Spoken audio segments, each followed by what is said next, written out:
जिस मुंबई शहर में कांग्रेस का जन्म हुआ था, वहां वो आज चौथे या पांचवें नंबर की पार्टी बन गई है।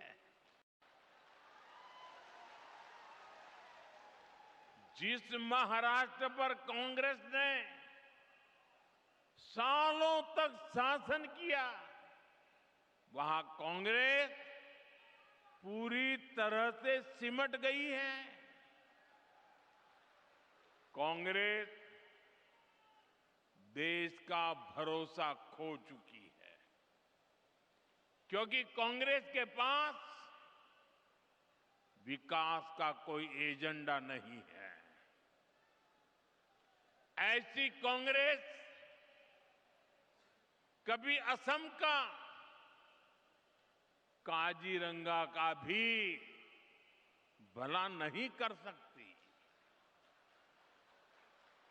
साथियों,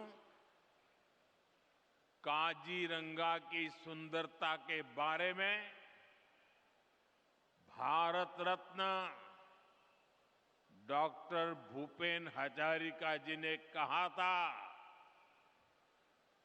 आमार काजीरंगा धन्यो।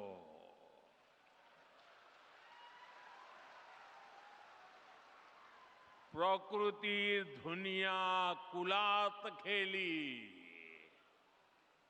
आमार मोर होल पुण्यो।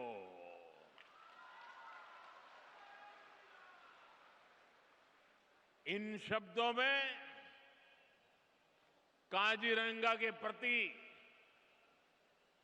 प्रेम की भावना है, साथ ही इनमें असमिया लोगों के प्रकृति से स्नेह की अभिव्यक्ति भी है। काजीरंगा केवल एक नेशनल पार्क नहीं है, काजीरंगा तो असम की आत्मा है, आत्मा।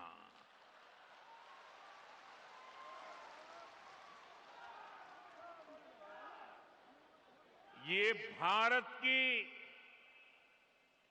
बायोडायवर्सिटी का एक अनमोल रत्न भी है। यूनेस्को ने इसे वर्ल्ड हेरिटेज साइट का दर्जा दिया है। साथियों, काजीरंगा और यहां के वन्य जीवों को बचाना केवल पर्यावरण की रक्षा नहीं है, यह असम के भविष्य और आने वाली पीढ़ियों के प्रति हमारा दायित्व भी है।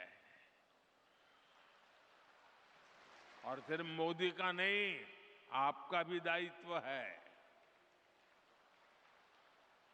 और इसी को ध्यान में रखते हुए आज असम की धरती से नए प्रोजेक्ट की शुरुआत हो रही है। इनका बहुत व्यापक प्रभाव होगा। मैं इन प्रोजेक्ट्स के लिए आपको बहुत बहुत बधाई देता हूं। साथियों, काजीरंगा एक सींग वाले राइनो का घर है। हर साल बाढ़ के समय जब ब्रह्मपुत्र का जलस्तर बढ़ता है, तब यही सबसे बड़ी चुनौती सामने आती है। तब वन्य जीव ऊंचे इलाकों की तलाश में निकलते हैं। इसी रास्ते में उन्हें नेशनल हाईवे पार करना पड़ता है। ऐसे समय में राइनो, हाथी और हिरण सड़क के किनारे फंस जाते हैं। हमारा प्रयास है कि सड़क भी चलती रहे और जंगल भी सुरक्षित रहे। इसी विजन के तहत कलियाबोर से नुमालीगढ़ तक लगभग 90 किलोमीटर लंबा कॉरिडोर तैयार किया जा रहा है। इस पर लगभग 7,000 करोड़ रुपए खर्च किए जाएंगे। इसमें लगभग 35 किलोमीटर लंबा एलिवेटेड वन्य जीव कॉरिडोर भी बनाया जाएगा। यहां गाड़ियां ऊपर से गुजरेगी और नीचे वन्य जीवों की आवाजाही बिना किसी बाधा के बनी रहेगी। एक सींग वाला राइनो हो, हाथी हो या बाघ, इनके पारंपरिक मूवमेंट रूट्स को ध्यान में रखकर डिजाइन को तैयार किया गया है। साथियों, ये कॉरिडोर ऊपरी असम और अरुणाचल प्रदेश की कनेक्टिविटी को भी बेहतर बनाएगा। काजीरंगा एलिवेटेड कॉरिडोर और नई रेल सेवाओं से असम के लोगों के लिए नई संभावनाएं तैयार होगी। मैं असम की जनता और देशवासियों को इन महत्वपूर्ण परियोजनाओं के लिए बधाई देता हूं। साथियों, जब प्रकृति सुरक्षित होती है तो उसके साथ अवसर भी पैदा होते हैं। पिछले कुछ वर्षों में काजीरंगा में पर्यटकों की संख्या में लगातार बढ़ोतरी हुई है। होम स्टे, गाइड सेवाएं, परिवहन, हस्तशिल्प और छोटे व्यवसायों के माध्यम से स्थानीय युवाओं को आय के नए साधन मिले हैं। साथियों, आज मैं असम के आप लोगों की, यहां की सरकार की एक और बात के लिए खास तौर पर तारीफ करूंगा। एक समय था जब काजीरंगा में राइनो के शिकार की घटनाएं असम की सबसे बड़ी चिंता बन चुकी थी।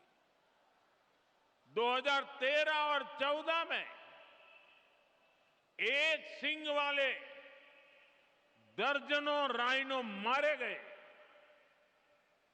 भाजपा सरकार ने तय किया था कि हम ये नहीं चलने देंगे। अब ऐसा नहीं चलेगा। हमने इसके बाद सुरक्षा व्यवस्था को नए सिरे से मजबूत किया। वन विभाग को आधुनिक संसाधन मिले, निगरानी तंत्र सशक्त हुआ, वन दुर्गा के रूप में महिलाओं की भागीदारी बढ़ाई गई। इसका सुखद परिणाम भी सामने आया। 2025 में राइनो के शिकार की एक भी घटना सामने नहीं आई है और इसलिए आप सब और सरकार, हर कोई बधाई के पात्र है। ये भाजपा सरकार की राजनीतिक इच्छा शक्ति और असम के लोगों के प्रयास से संभव हुआ है। साथियों, लंबे समय तक एक सोच ये बनी रही कि प्रकृति और प्रगति एक दूसरे के विपरीत है। कहा जाता था कि ये दोनों साथ नहीं चल सकते, लेकिन आज भारत दुनिया को दिखा रहा है कि ये दोनों साथ साथ आगे बढ़ सकते हैं। इकोनॉमी भी, इकोलॉजी भी। पिछले एक दशक में देश में जंगलों और पेड़ों का कवरेज बढ़ा है। लोगों ने एक पेड़ मां के नाम अभियान में बढ़ चढ़कर हिस्सा लिया है। इस अभियान के तहत अब तक 260 करोड़ से अधिक पेड़ लगाए जा चुके हैं। 2014 के बाद देश में टाइगर और एलिफेंट रिजर्व की संख्या बढ़ गई है। प्रोटेक्टेड एरिया और कम्युनिटी एरिया में भी बड़ा विस्तार हुआ। जो चीते भारत से लंबे समय पहले विलुप्त हो गए थे, उन्हें अब वापस लाया गया है।